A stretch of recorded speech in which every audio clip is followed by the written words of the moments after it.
All right. Okay, so here we are. We're going to read the false gems. I have Bella here with me today, and she's just going to take a chance to narrate a little bit, and I'll play the role of teacher. Imagine that. And I'll stop periodically just to make sure that we're understanding what's going on. I might address a couple of those questions that you'll be answering at some point as well. So without further ado, we have Guy de mes passantes and The False Gems on page 289. Monsieur Lanton had met the young girl at a reception at the house of the second head of his department, and had fallen head over heels in love with her. She was the daughter of a provincial tax collector, who had been dead several years. She and her mother came to live in Paris, where the latter, who made the acquaintance of some of the families in her neighborhood, hoped to find a husband for her daughter. They had very moderate means, and were honorable, gentle, and quiet. The young girl was a perfect type of the virtuous woman in whose hands every sensible young man dreams of one day entrusting her happiness. Her simple beauty had the charm of angelic modesty, and the imperceptible smile which constantly hovered about the lips seemed to be the reflection of a pure and lovely soul. Okay, so if you're thinking about that number one, what are some qualities that are admirable about the wife? This is the person that's being described right now, Monsieur's wife. So you could certainly pick a few of those descriptors to answer number one. Her praises resounded on every side.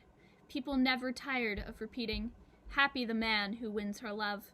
He could not find a better wife." Monsieur Lanton, then chief clerk in the Department of the Interior, enjoyed a snug little salary of 3,500 francs, and he proposed to this model young girl, and was accepted. He was unspeakably happy with her. She governed his household with such clever economy that they seemed to live in luxury.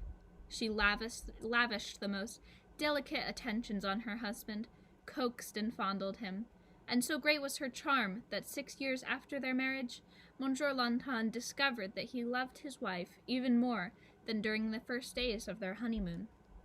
He found fault with only two of her tastes, her love for the theater and her taste for imitation jewelry. Her friends, the wives of some petty officials, frequently procured for her a box at the theater, often for the first representations of the new plays, and her husband was obliged to accompany her, whether he wished it or not, to these entertainments which bored him excessively after his day's work at the office. Okay, so real quick, those last two paragraphs, two things for me to point out. The first one, starting with he was unspeakably happy with her. When it mentions that she governed the household with clever economy, it just means that she was really good at managing their money. And it even goes on to say that it almost seemed like they lived in luxury. Now, in past years, we've taken the time to look at what 3,500 francs looks like in today's society and in today's terms versus when this was written, and the difference between francs and the United States dollar. Perhaps we'll get a chance to do that at some point too, but just understand that's a very, very modest income, all right? And the fact that she can make them live like they're living in luxury is a really good thing. And what you noticed is that when Bella was reading, it did mention two of her flaws, and that's number two. And they go hand in hand. You kind of need one in order to do well with the other. Good? Let's move on. After a time, Monsieur Lanton begged his wife to request some lady of her acquaintance to accompany her, and to bring her home after the theater. She opposed this arrangement at first, but, after much persuasion, finally consented, to the infinite delight of her husband. Now, with her love for the theater came also the desire for ornaments. Her costumes remained, as before, simple, in good taste, and always modest, but she soon began to adorn her ears with huge rhinestones, which glittered and sparkled like real diamonds. Around her neck she wore strings of false pearls, on her arms bracelets of imitation gold, and combs set with glass jewels. Her husband frequently remonstrated with her, saying, "My dear, As you cannot afford to buy real jewelry, you ought to appear adorned with your beauty and modesty alone, which are the rarest ornaments of your sex. But she would smile sweetly and say, "What can I do? I am so fond of jewelry. It is my only weakness. We cannot change our nature." Then she would wind the pearl necklace round her fingers, make the facets of the crystal gem sparkle, and say, "Look, are they not lovely? One would swear they are real." Monsieur Lawton would then answer, smilingly, "You have bohemian tastes, my dear." All right, so before we move on to that last paragraph on page 290, consider number 3. Why does Monsieur Lawton assume that the gems are false? Now, we talked about him living with a modest income and that she is able to manage their home style very, very well. But, I mean, look at what she says about these gems. And he tells her, you know what, you don't need fake gems. You're beautiful. Why don't you just adorn yourself with your beauty, your natural beauty, and not worry about all this fake jewelry? All right. Is it where she says that he looks okay? So then she's going to tease him a little bit in this next section. Starting with sometimes of an evening at the bottom of page 290. Sometimes, of an evening, when they were enjoying a tete-a-tete by the fireside, she would place on the tea-table the morocco leather box containing the trash, as Monsieur Lawton called it. She would examine the false gems with a passionate attention, as though they imparted some deep and secret joy, and she often persisted in passing a necklace around her husband's neck, and, laughing heartily, would explain, "How droll you look!" Then she would throw herself into his arms and kiss him affectionately.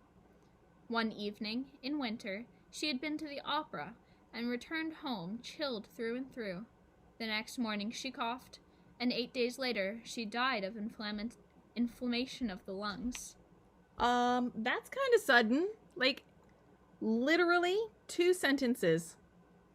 One evening she came home, chilled through and through. Next morning she coughed, and died 8 days later. Boom, just like that. So we have this lead up of these two, Monsieur and his wife, love each other. They pick on each other. He doesn't like going to the theater with her, so he asks her to take a friend along instead. She does. And one night, her friend brings her back, chilled through and through, gets sick, and dies. And just like that. So you gotta kind of wonder, why did the author make her death so quick? So think of that in the back of your head. At this point, we should have answers for numbers 1, 2, and 3. And incidentally, that should coincide with numbers 6, 7, and 8, right? So let's move on. Let's finish up with page 291. Monsieur Lawton's despair was so great that his hair became white in 1 month. He wept unceasingly. His heart was broken as he remembered her smile, her voice, every charm of his dead wife. Time did not assuage his grief. Often, during office hours, while his colleagues were discussing the topics of the day, his eyes would suddenly fill with tears, and he would give vent to his grief in heart-rending sobs.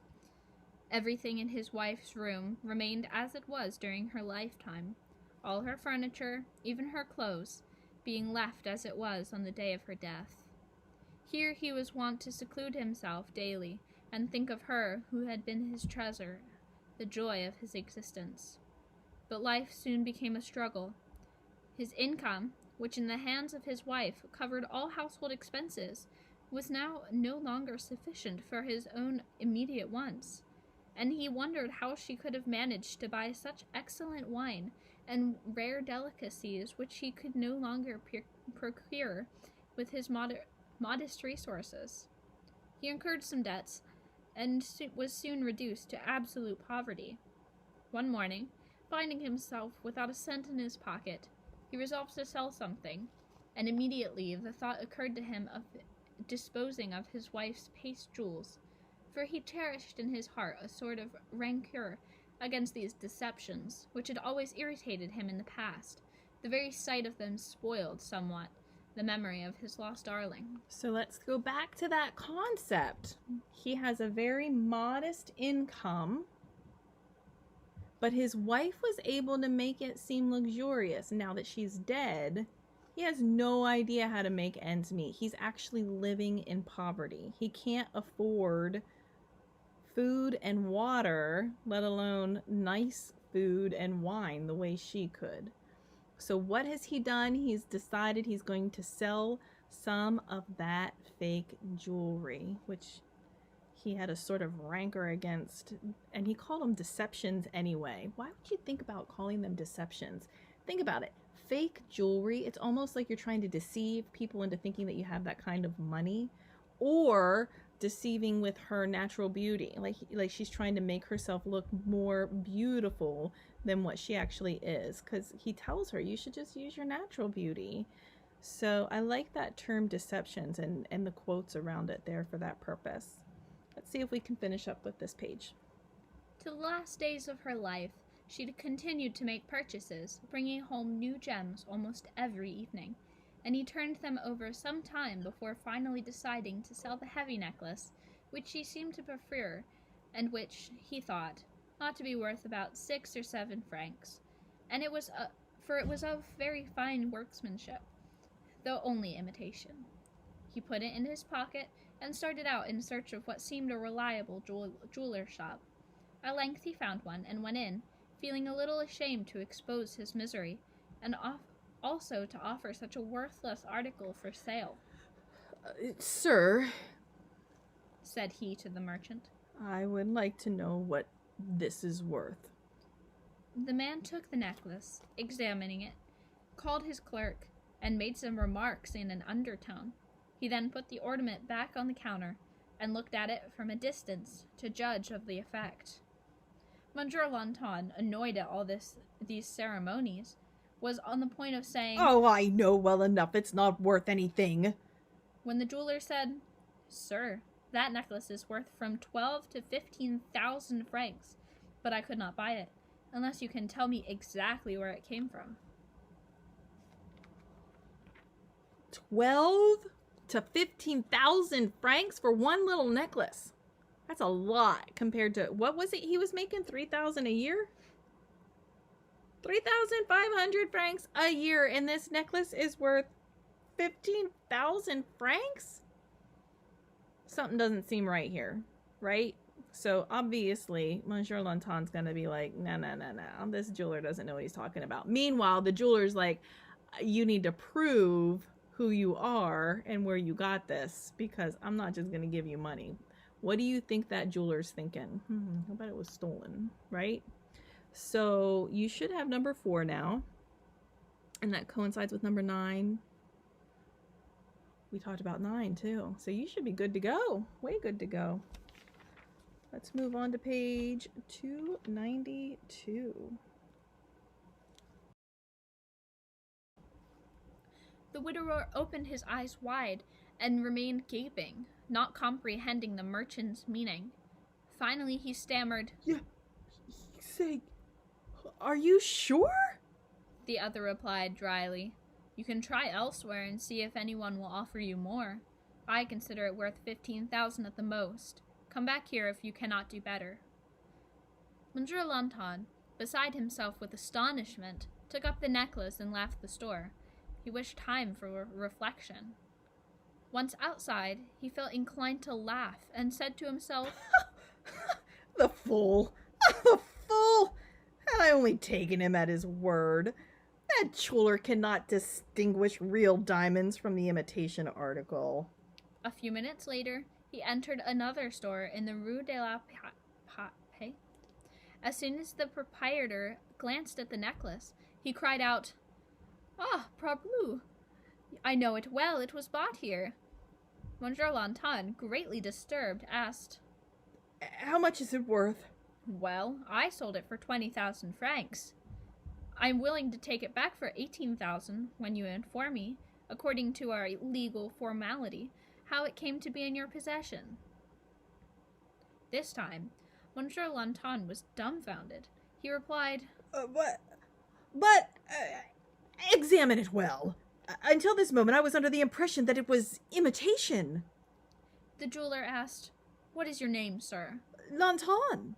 I am in the employ of the Minister of the Interior. I live at number 16 Rue des Martyrs. The merchant looked through his books, found the entry, and said, "That necklace was sent to Madame Lanton, address 16 Rue des Martyrs, July 20th, 1876. The two men looked into each other's eyes, the widower speechless with astonishment, the jeweler scenting a thief. The latter broke the silence. "We leave the necklace here for 24 hours, said he. I will give you a receipt." Monsieur Lanton answered hastily, "Yes, certainly." Then, putting the ticket in his pocket, he left the store. He wandered aimlessly through the streets, his mind in a state of dreadful confusion. He tried to reason, to understand. His wife could not afford to purchase such a costly ornament. Certainly not. And then, it must have been a present. A present! A present from whom? Why was it given to her? He stopped, and remained standing in the middle of the street. A horrible doubt entered his mind. She? Then all the other jewels must have been presents too. The earth seemed to tremble beneath him, the tree before him to be falling. He threw up his arms and fell to the ground unconscious. He recovered his senses in a pharmacy, into which the passers-by had borne him. He asked to be taken home, and when he reached the house, he shut himself up in his room and wept until nightfall. Finally, overcome with fatigue, he went to bed and fell into a heavy sleep. So there's a lot of information in this last paragraph that Bella just read, and it's a lot of implication. He has a realization. There's this epiphany concept here. He doesn't think that the jewelry is fake, right? And then once this jeweler says, yes, it's real, yes, it was sent to your wife, Monsieur realizes it was a gift. And then he thinks, oh dear crikey, all of them were gifts. Oh no, where did they all come from? And when you look at that last paragraph, when it says he stopped and remained standing in the middle of the street, a horrible doubt entered his mind. And then there's that long dash, and he says, she? Like he's questioning her about something. Now you have to try to infer what he's thinking here. That's when it goes on to say that all those other jewels must be real too, and they must have all been gifts as well. And then it hits him, something hits him, and he passes out. Okay? So think about their love, their life. She and he loved each other. They were affectionate towards each other. So never in a million years could he think that she would have been deceiving him in any way. And I use deceiving on purpose because remember we talked about deceptions earlier.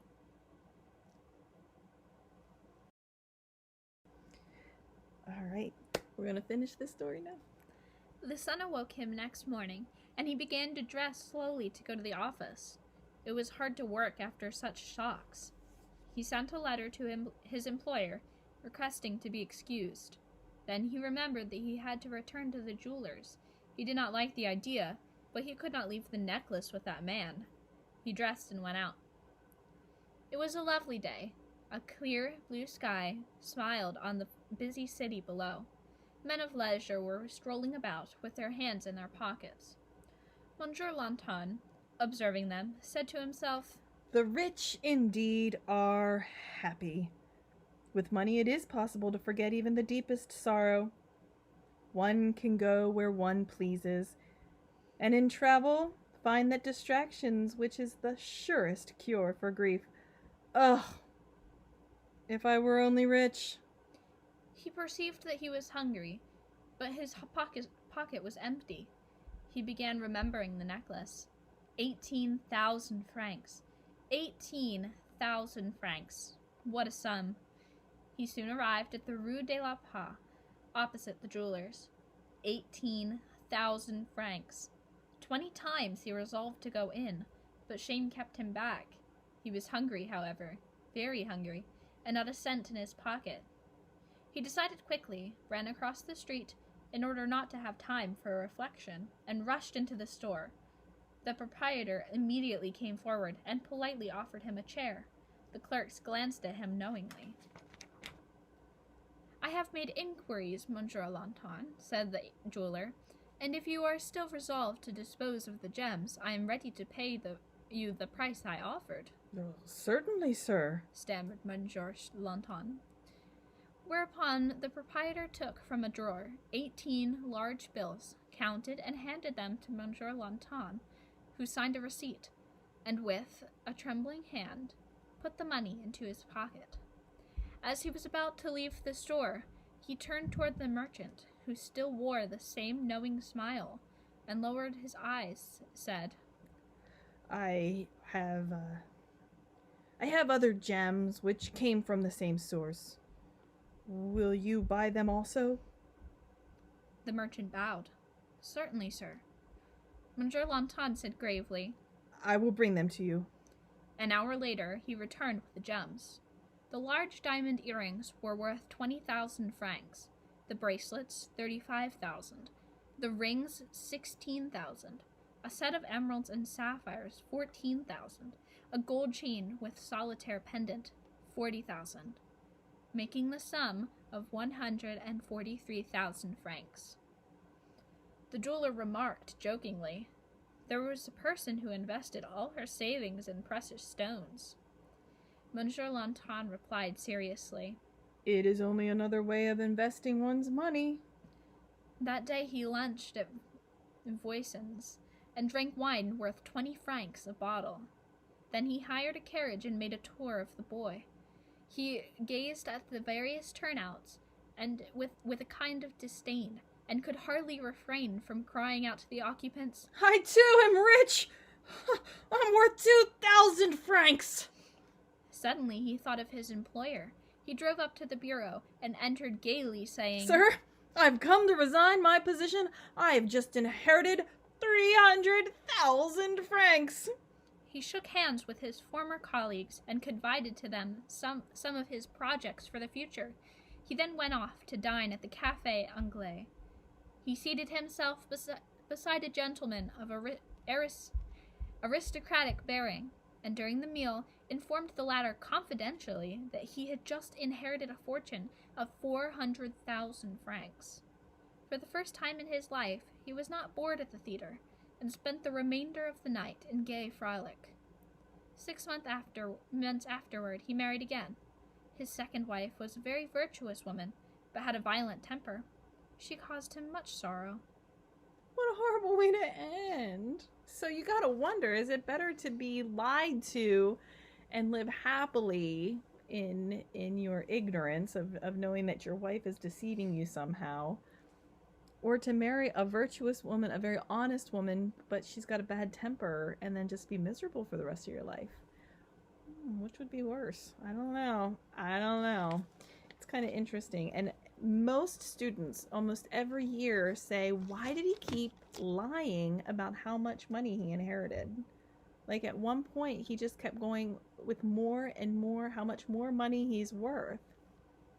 I have a couple theories, but I'm interested in what your thoughts are on that.